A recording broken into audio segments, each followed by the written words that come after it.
اعوذ باللہ من الشیطان الرجیم، بسم اللہ الرحمن الرحیم۔ پیارے بچوں، السلام علیکم۔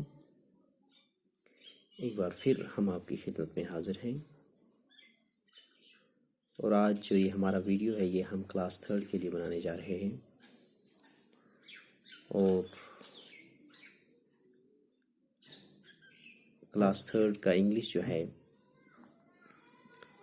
اس میں سے آپ کی لیسن ایک اے لٹل فش سٹوری یہ ہم ڈسکس کرنے جا رہے ہیں۔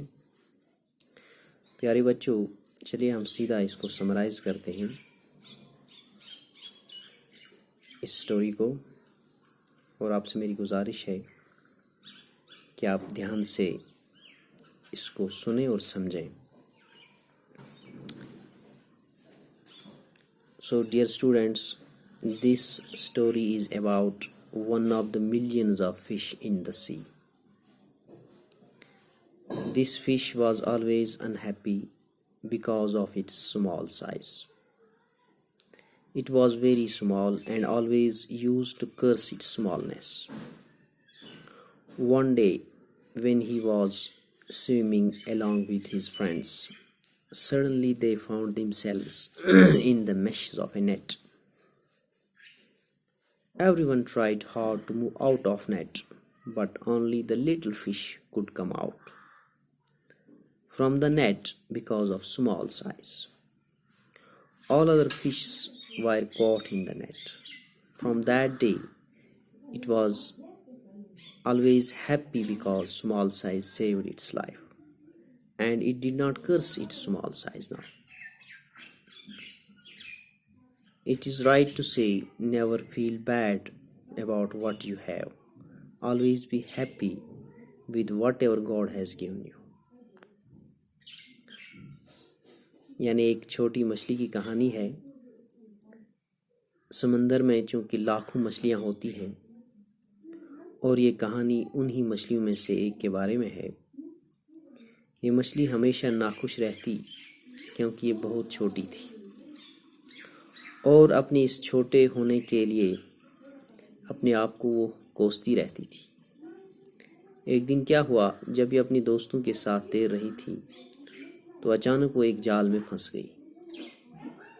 اب اس کے ساتھ باقی مچھلیاں بھی جال میں آ کر باہر آنے کی کوشش کرنے لگی، مگر کامیاب صرف چند ہی کچھ ہو گئی، یعنی کامیابی صرف کچھ ہی مچھلیوں کو مل گئی، وہ بھی اس لیے کہ وہ بہت چھوٹی تھی۔ باقی جو ساری مچھلیاں ہیں وہ جال سے باہر نہیں نکل پائی۔ اس دن سے یہ مچھلی بہت خوش رہی، کیونکہ چھوٹی ہونے کے سبب سے ہی وہ بچ گئی۔ اس نے اب اپنے آپ کو کوسنا بھی چھوڑ دیا۔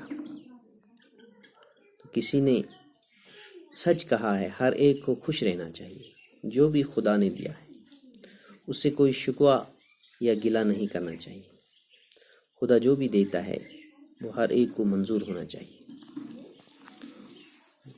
تو پیارے بچوں، اب آپ کو سمجھ میں آیا ہوگا اس کہانی کا لب و لباب کیا ہے۔ تو میری آپ سے گزارش ہے کہ آپ اس کہانی کو پوری اچھی طرح سے پوری کہانی کو پڑھیں اور سمجھیں۔ تو اس میں سے آپ کو کچھ نئے ورڈز بھی نظر آ رہے ہیں، جیسے یہاں پر میں نے ان کو رائٹ ڈاؤن کیا: ایمپٹائٹ، فلاؤنڈرنگ، ہال، مش، ملینز، سپلیشنگ، وارننگ، ریگل۔ ایمپٹائٹ مانے خالی کر دیا گیا، خالی کر دیا۔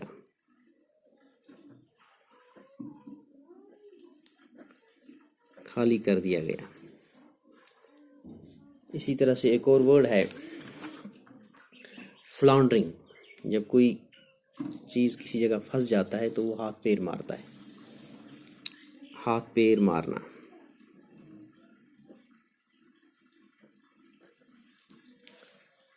ہال یعنی کھینچنا۔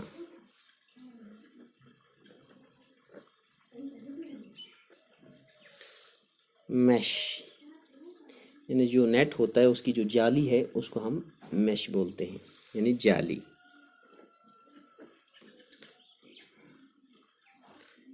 ملینز یعنی لاکھوں. اسپلیشنگ پانی پھینکنا.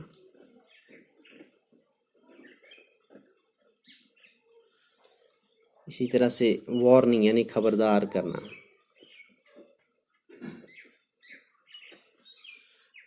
ریگل جسم کو ہلانا، جسم ہلانا.